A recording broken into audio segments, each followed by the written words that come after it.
1절 셋째 주일 아침입니다. 우리 주님의 오심을 기다리는 귀한 시간들인데 우리 주님으로부터 은혜와 평강이 넘치기를 주의 이름으로 축원합니다. 여러분 이 시대의 최고 영성가 중에 하나인 헨리 나우엔을 기억을 하시죠?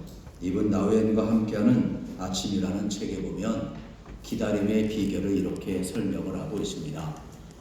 기다림의 비결은 씨가 땅에 심겨졌다는 믿음, 무엇인가 시작되었다는 믿음을 가지는 것이라 그랬습니다. 기다림이라는 것은 막연한 것이 아니라 능동적인 기다림이라는 겁니다. 농부는 땅에 씨를 뿌리면 반드시 그 씨가 싹시 난다는 믿음이 있습니다. 그렇기 때문에 기다리는 것, 인내를 하는 겁니다. 씨는 생명이 있는 한 땅을 뚫고 나오게 되어 있습니다. 그래서 인내하고 기다리고 반드시 결실할 것을 바라보는 겁니다. 기다림은 우리에게 소망이고 희망입니다.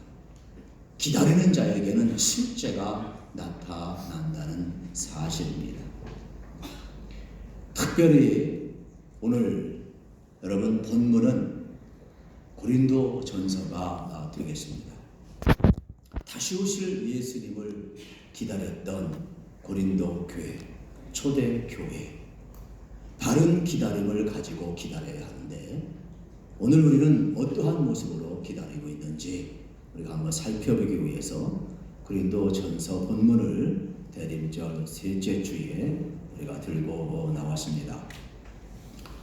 여러분 고린도 전서는 참 어떻게 보면은 너무나 귀한 말씀이지만은 우리가 이렇게 연구하는 또 대하는 목적 가운데 한 세 가지를 말씀을 드리면 오늘의 우리 교회와 한국교회 오늘 이 시대를 잘 알기 위해서는 고린도 교회를 살펴볼 필요가 있기 때문에 그렇습니다. 가장 세속화된 도시에서 가장 세속화의 길을 걸어갔던 고린도 교회를 살펴보면서 오늘 이 시대의 세속의 물결을 거스릴 수가 없는데 우리는 어떻게 오늘날 이 도전, 여러분 세상의 이 죄악된 물결을 어떻게 극복할 것인가 우리는 발견을 하고자 하는 겁니다. 실질적으로 로마서 1장 18절 이하에 보면 수많은 죄의 리스트 목록이 쭉 나옵니다. 그러면 왜 로마서를 이야기하느냐? 고린도전서와 로마서는 뗄래야 뗄 수가 없습니다. 바울이 여러분 고린도에서 로마를 바라보면서 로마의 서신을 보냈기 때문에 그렇습니다. 그러면 바울은 지금 고린도 지역에 무엇을 보고 있습니까? 세속화된 모습을 다 보고 있어요. 어느 정도냐?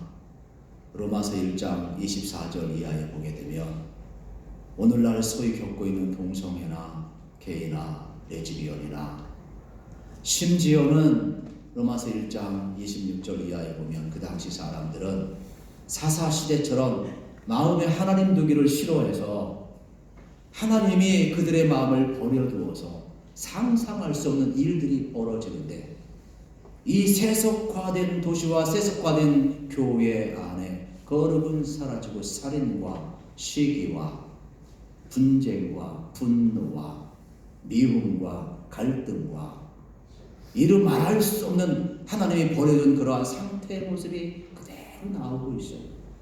그래서 고린도 교회에서 벌어지는 일들, 고린도 도시에서 벌어진 일을 바라보면서 하나님을 떠난 도시는 이러한 죄를 범할 수밖에 없다라고 로마서에 그것을 쓰고 있다라는 사실이에요. 오늘 우리는 기억을 해야 합니다. 오늘 거대하게 밀려오는 이 세속화의 물결을 고린도 교회는 극복했는가? 우리는 어떻게 극복해야 하는가? 이것을 알기 위해서 고린도 전서를 우리가 살펴볼 필요가 있어요. 또 하나는 그러면 두 번째는 문제가 있을 때 어떻게 할 거냐? 문제가 있을 때 문제를 해결하는 게 능력이에요. 어떤 젊은이가 스폴전 목사님에게 왔다고 그러잖아요. 목사님, 제가 교회 가보니까 너무 실망을 하고 온전한 교회가 없는 것 같아요. 제가 교회 다니기 싫은데 온전한 교회 좀 하나 소개해 주세요. 이때 스펄전 목사님이 이렇게 얘기했답니다. 그러한 교회 찾으면 나에게 좀 알려줘. 나도 그 교회에 등록하게. 그러면서 스펄전 목사님이 젊은이에게 얘기했답니다. 혹시 그러한 교회가 있다면 자네는 절대로 그 교회에 등록하지 말게. 왜요? 너 때문에 그 교회 온전함이 깨질 거야. 여러분, 온전한 교회는 없습니다. 사람이 모여있는 한, 예수님 재림하는 그날까지 교회는 문제를 안고 가는 거예요. 그러면 문제 많은 교회는 어떻게 이 문제를 해결했는가? 이게 중요하다는 사실이에요. 그래서 고린도 교회는 이 수많은 문제들을 안고 있는데 이 문제를 지금 풀어가고 있다는 사실입니다. 세 번째로, 그러면 문제만 풀면 되느냐? 아니에요. 적극적으로 하나님이 원하는 성도, 하나님이 원하는 교회로 나아가기 위해서 우리는 고린도전서를 살펴볼 필요가 있는 겁니다.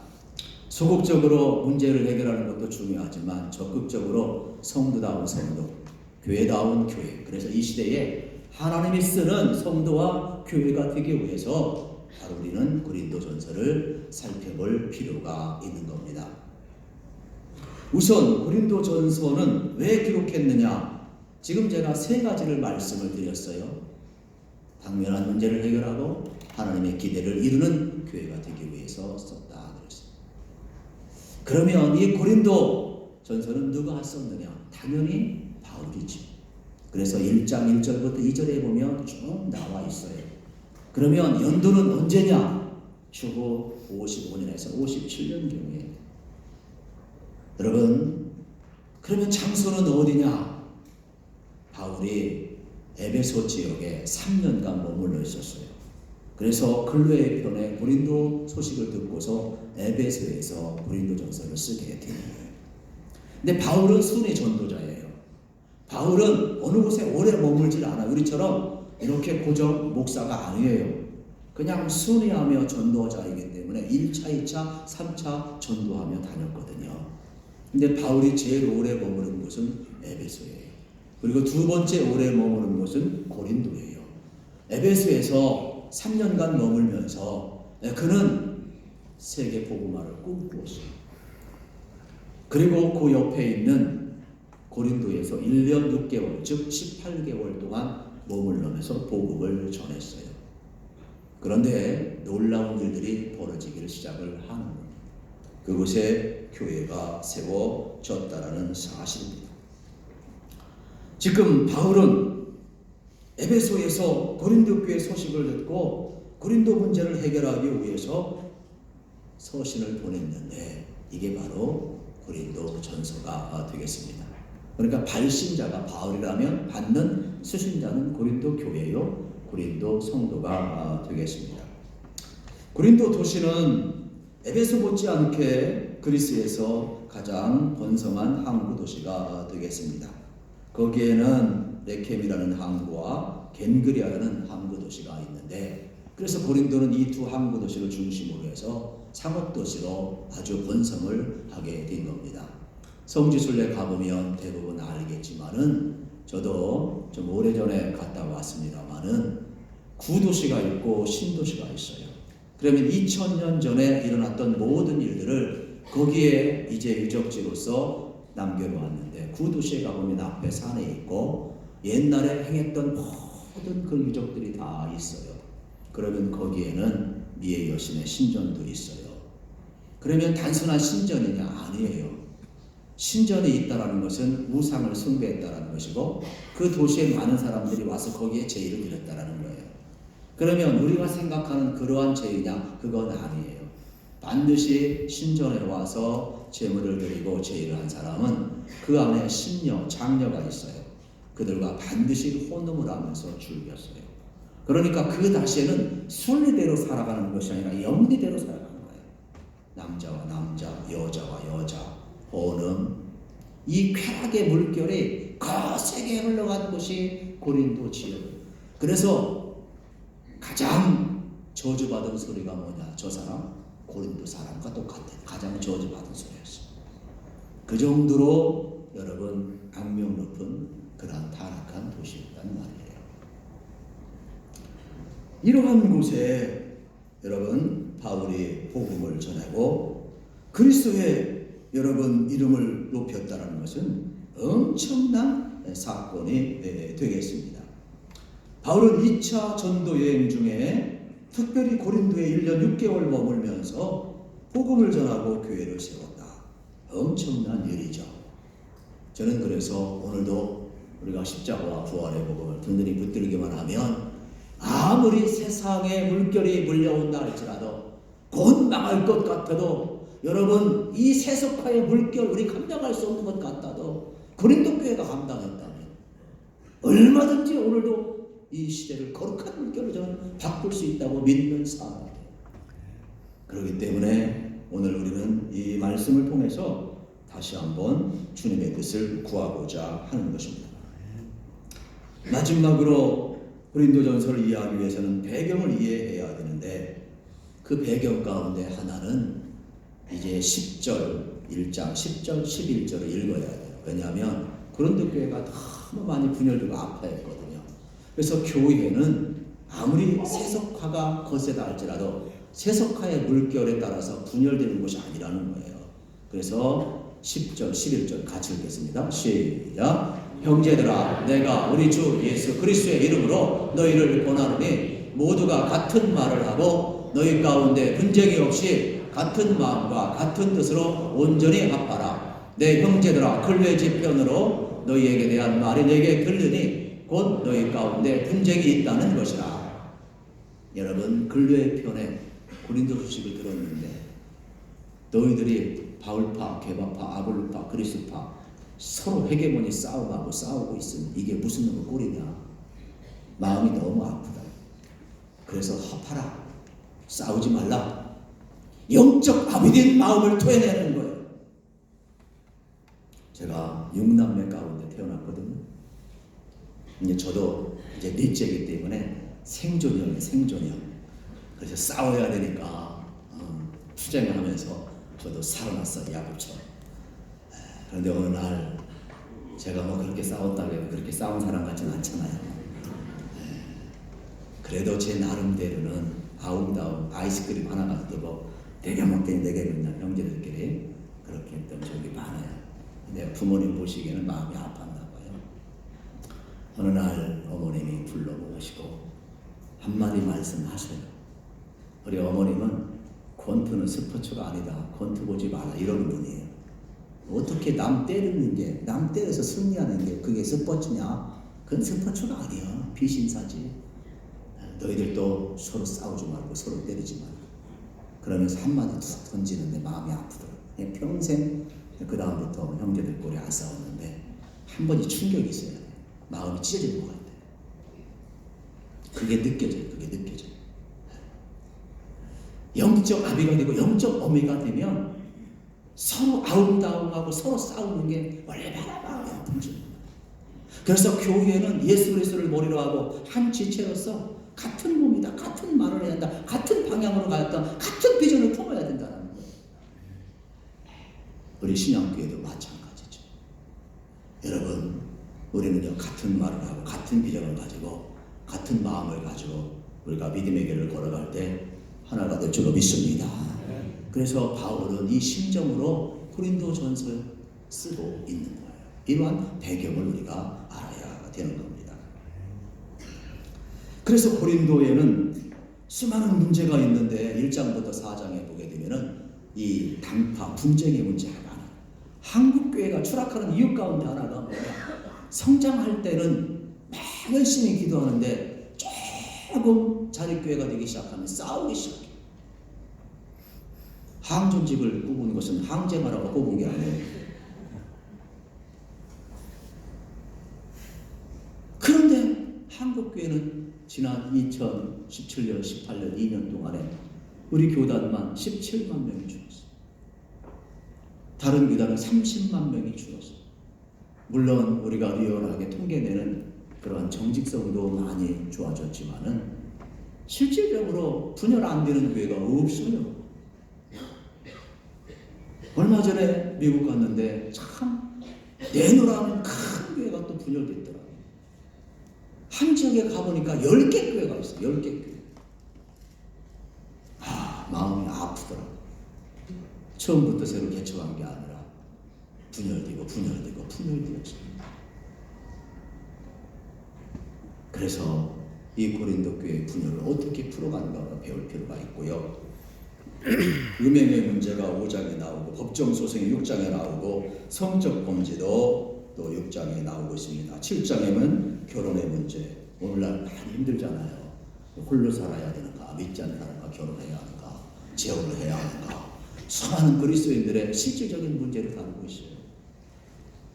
8장에 가보면 제사 음식 먹어도 되는가 안 되는가. 또 11장에 가보면 예배와 질서의 문제를 다루고 12장, 14장에 보면 영적 은사를 다루고 15장에 가보면 부활의 문제를 다루고 16장에 가보면 선교와 연보, 헌금의 문제를 쭉 다루고 있어요. 언젠가 이런 문제를 다룰 날이 오겠지만은 2000년 전의 모든 갈등의 문제들이 오늘 우리 속에 그대로 일어나고 있다는 거예요. 그러면 고린도전서를 통한 이 문제를 어떻게 풀었는가를 보면서 우리는 해결을 해내야 되는 사명이 있는 겁니다. 오늘 서론 부분에서 바울이 우리에게 들려주고자 하는 하나님의 말씀은 한 3-4가지가 됩니다. 첫째는 믿음의 눈을 크게 뜨고 하나님의 은혜를 기억하면서 여러분 살라는 거예요. 또 하나는 여러분 그리스도의 복음을 여러분 어떻게 하느냐 견고케 하며 살라는 거예요. 세 번째로는 성령의 은사를 소멸하지 말면서 살라는 것이에요. 그러면 오늘 세속화의 물결 속에서 우리가 살아가는데 초대교회들도 바른 기다림을 갖지 못하여서 잘못된 죄된 신앙 때문에 삶이 망가지고 캐사라세라 이렇게 빠져버린 거예요. 우리의 기다림은 그게 아니에요. 구체적으로 씨가 있으면 싹시 나는 것처럼 예수 그리스도의 다시 오심을 기다리면 반드시 주님이 다시 오심을 우리 믿고 기다린다. 그러기 위해서는 우리 믿음의 눈이 뜨여야 해요. 지난날 행하신 하나님의 구원의 은혜에 대해서 믿음의 눈이 뜨여야 돼요. 그래서 고린도서 1장 1절 2절에 보면 고린도 교회를 향하여서 뭐라고 이야기하냐, 그리스도 예수 안에서 거룩해진 하나님의 백성 성도라고 이야기를 해요. 제가 여러분에게 묻습니다. 여러분도 예수님 안에서 구원받고 거룩한 성도가 되었는데 정말로 여러분들 예수 그리스도 안에서 구원받은 하나님의 거룩한 성도임을 믿습니까? 그래도 3부는 제일 크네요. 1부, 2부는 밥을 안 먹어서 그런가 약간 김이 좀 빠졌었는데 2부도 한번 물어봐야죠. 저 2층으로. 여러분 예수 그리스도 안에서 여러분이 구원받은 거룩한 의의 백성 하나님의 자녀 성도임을 믿습니까? 2층이 더 큰 거예요. 이렇게 이야기해도 아멘 아는 사람이 있어요. 자기 정체성 모르는 사람이 있어요. 여러분 거지 왕자 이야기 아시죠? 아들이 없는 임금님이 너무 마음이 아팠어요. 늘 아들 하나 소원하고 있었는데 생기질 않아요. 그래서 암행어사처럼 이제 몰래 시찰을 나갔는데 순시를 하다가 아이 굴다리에서 아이들이 노는 것을 봤어요. 그런데 부모 없는 다 거지 아이들이에요. 그런데 그 중에 임금님의 눈에 하나 딱 띄는 아이가 있어요. 대화를 나눠보다가 너무 마음이 들어서 그 아들을 양자로 삼았어요. 그리고 궁궐에 데리고 왔어요. 그리고 옷을 갈아입히고 깨끗이 목욕을 하고 씻기고 방을 주면서 이 방은 내 방이다. 그리고 고관 백작들 모든 신하들 앞에서 선포를 했어요. 내가 자녀가 없었는데 이 아이를 내 양자로 삼겠다. 선포를 쫙 했어요. 잔치를 쫙 했어요. 얼마 안 지나서 이 왕자가 밤에 자꾸 궁궐을 나가려고 해요. 그래서 신녀들이 따라가가지고 묻는 거예요. 왕자님 왜 자꾸 밖으로 나가려고 합니까? 그랬더니 이렇게 이야기합니다. 여긴 내 집이 아닌 것 같아. 불편해. 내 집은 저 굴다리 밑인데. 그때 신녀들이 이야기합니다. 왕자님 이제 왕자님의 집은요 궁궐이에요. 이제 왕자님은요 임금님의 양자가 되었어요. 얼마 지났는데 아침에 일어나서 또다시 궁궐을 자꾸 나가려고 해요. 왜 나가려고 합니까? 했더니 나는 내일 아침에 시냇가에서 세수를 했는데 궁궐에서 세수하려니까 불편해. 또 신녀들이 이야기하는 거예요. 왕자님, 이제는 개울가가 아니고요, 저희들이 떠다니는 이 물로 세수를 하시고요, 단장하세요. 이제는 왕궁에서 살아야 돼요. 여러분, 제가 묻습니다. 거지된 이 소년이 양자가 되었어요. 왕자가 되었어요. 양아들이 되었어요. 입양을 했어요. 그러면 이 왕자에게 필요한 것은 여러분 왕자 의식입니까? 아니면은 옛날 거지 의식입니까? 어떻게 그렇게 잘 아십니까? 제가 묻습니다. 우리는 죄인입니다. 그런데 하나님의 사랑을 받았습니다. 하나님의 신비한 경륜을 따라서 우리가 다 예수를 구주로 믿었습니다. 하나님과 연합이 되었습니다. 하나님의 자녀가 되었습니다.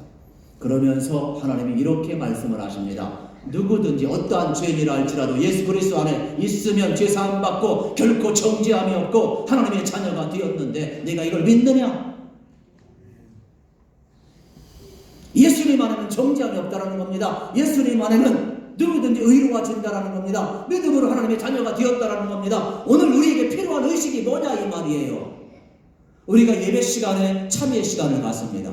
그리고 목회자가 용서를 선포합니다. 회개하는 것도 중요하지만 용서의 선포를 받아들이는 것 더 중요한 거예요. 오늘 우리에겐 균형이 필요해요. 우리는 연약하기 때문에 죄를 짓고 회개할 수밖에 없지만 우리 주님의 용서를 받아들이고 내가 의로워진 하나님의 백성, 거룩한 성도라는 새 의식이 필요하다 이 말이에요.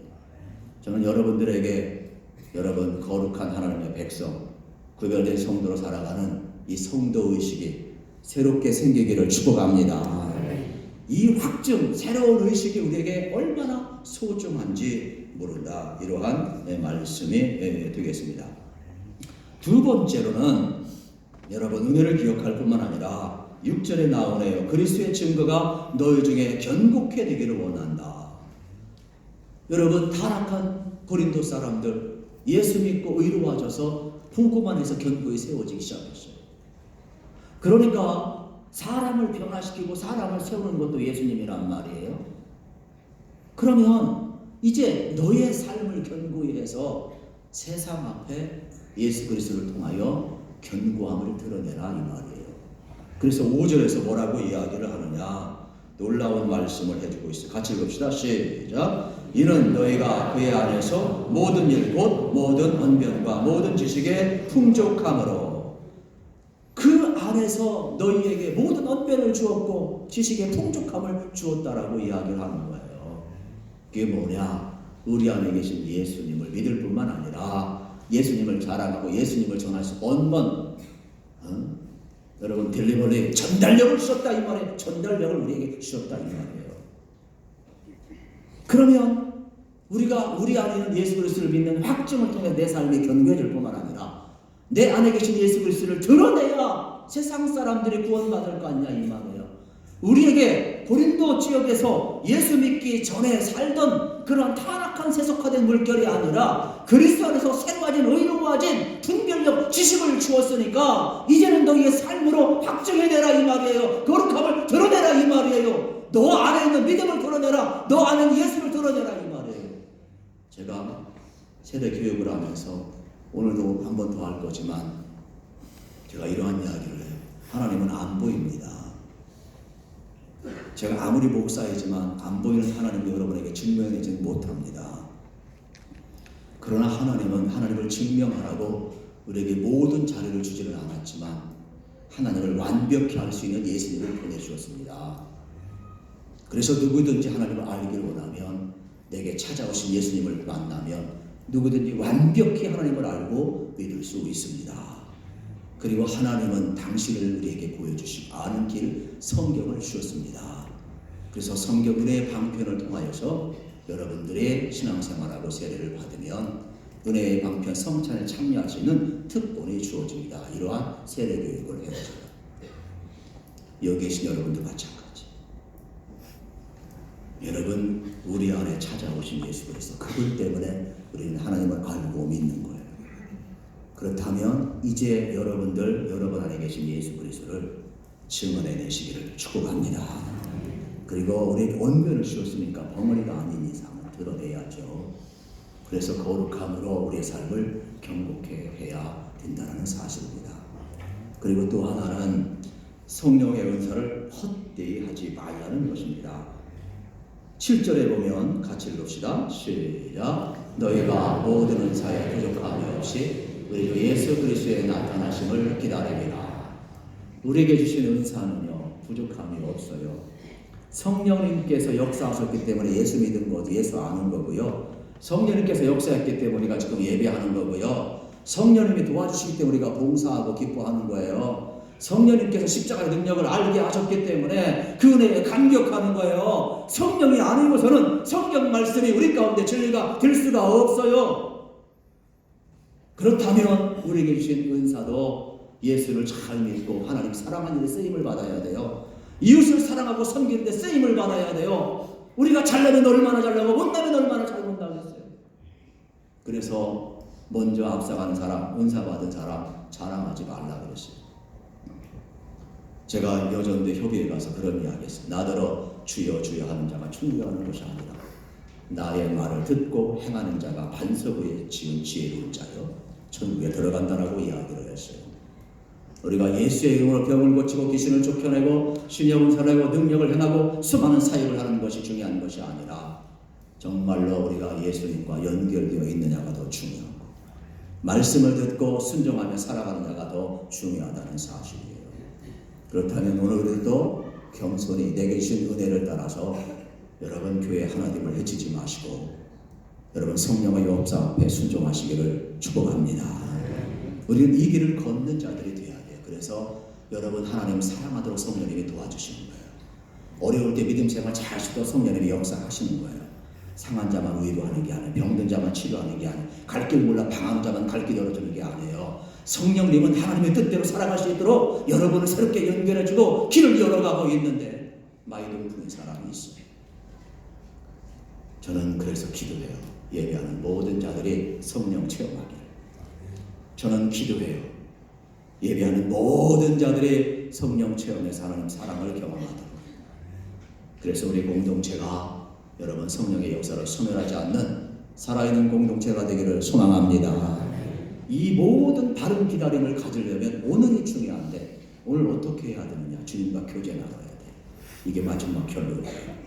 9절을 읽겠습니다. 9절 시작. 너희를 불러 그의 아들 예수 그리스도 우리 주와 더불어 교제하게 하시는 하나님은 미쁘시도다. 아멘. 아무나 교제하는 건 아니잖아요. 하나님이 주인된 우리가 교제하겠대. 우리를 특별 대우하고 있는 거예요. 제가 자식 키워보지만은 아무나 친구 못 새기게 해요. 여러분 교제 아무나 하는 겁니까? 아무나 못해요. 그런데 하나님 거룩하신 분이 죄인된 우리가 교제하겠대요. 우리를 친구해요. 세상에 이러한 특권과 이러한 은혜가 어디에 있어요? 저는 그래서 오늘 여러분의 삶의 현실이 꼭 잊지 마세요. 말씀을 통해서 주님과 깊은 교제에 들어가기를 축복합니다. 그래서 오늘 내 있는 삶의 자리 속에서 하나님과 교제가 이루어져야만이 지난날에 대한 믿음의 눈이 뜨여서 구속의 은총을 바라보며 감사할 수가 있고 그 감사가 다시 오시마 약속하신 주님의 약속을 믿는 믿음 농부가 씨를 뿌리고 반드시 땅을 뚫고 생명의 역사가 싹시가는 것을 믿는 그 기다림으로 소망 가운데 미래를 바라보며 기다리는 그 소망이 이어진다는 사실이에요. 오늘 교제가 끊어지면 과거의 역사는 불평으로 바뀔 것이고 미래는 불안과 절망으로 바뀔 것이고 그러나 오늘 내가 하나님 앞에서 여러분들의 깊은 교제를 나누게 되면 지나온 모든 삶도 여러분 하나님의 은혜의 시각이 뜨이게 될 것이고 미래도 여러분 소망으로 기다리게 될 것입니다. 그러므로 오늘 하나님 앞에서 성실하시고 가장 행복하시고 바른 교제가 이루어지기를 축복합니다. 이 기다림이 진정한 바른 기다림을 말씀하고 있습니다. 기도하겠습니다. 하나님 감사합니다. 고린도 교회처럼 타락한 세속의 물결이 오늘 우리 가운데 오고 있지만 예수 그리스도의 십자가와 부활의 복음으로 넉넉히 모든 세속화의 물결을 이겨내고 하나님 기뻐하는 거룩한 성도로 세워주시고 하나님 은혜 앞에 그들이 감사 감격하며 하나님의 말씀을 따라 새로운 생활을 할 뿐만 아니라 성령의 역사 앞에 붙들려서 거룩한 삶을 살아내고 복음으로 그들을 견고케 하고 하나님과 깊은 교제 속에서 세속화의 물결을 극복했던 것처럼 오늘 우리 가운데에도 오시옵소서. 성령님 우리 가운데에도 십자가와 부활이 믿어지게 도와주시고 성령님 하나님의 말씀을 통하여서 우리 모든 성도 한 분 한 분이 그리스도 앞에 온전히 붙들림 받이고 매임 받이고 우리에게 다가오시는 예수님을 만나는 감격적인 역사가 나타나 우리도 죄악된 생활, 옛 생활을 다 벗어버리고 그리스도 안에 새 생활할 수 있도록 복내려 주시옵소서. 우리 안에 계신 예수 그리스도를 존귀케 하며 드러내게 도와주시고 우리에게 이렇게 언변도 주셨는데 성령의 능력을 따라서 예수의 십자가와 부활의 복음을 증언하며 이 도도한 죄악의 물결을 하나님하고 십자가와 부활의 물결로 거룩한 물결로 바꿔가는 하나님의 백성들이 우리 교회 가운데 다시 한번 불리듯 일어나기를 바라고 예수님의 이름으로 기도하옵나이다. 우리 모두